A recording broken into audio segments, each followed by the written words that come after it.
এবছর হজ চলাকালীন মোট ১,৩০১ জন হজযাত্রীর মৃত্যু হয়েছে বলে জানিয়েছে সৌদি কর্তৃপক্ষ।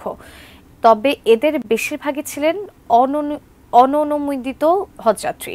ব্রিটিশ বার্তা সংস্থা বিবিসি জানায়, অনুমোদনবিহীন হজযাত্রীরা পর্যাপ্ত আশ্রয় ও প্রয়োজনীয় উপকরণ ছাড়াই প্রচণ্ড তাপদাহের মধ্যে এক স্থান থেকে অন্য স্থানে পায়ে হেঁটে দীর্ঘ পথ পাড়ি দিয়ে অসুস্থ হয়ে পড়েন।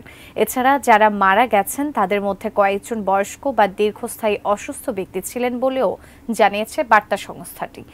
হজের সময় হাসপাতাল ও স্বাস্থ্য অবকাঠামোগুলোতে প্রায় ৫ লাখ হজযাত্রীর চিকিৎসা করা হয়েছে, যার মধ্যে ১,৪০,০০০-এরও বেশি হজযাত্রীর হজ করার পারমিট ছিল না।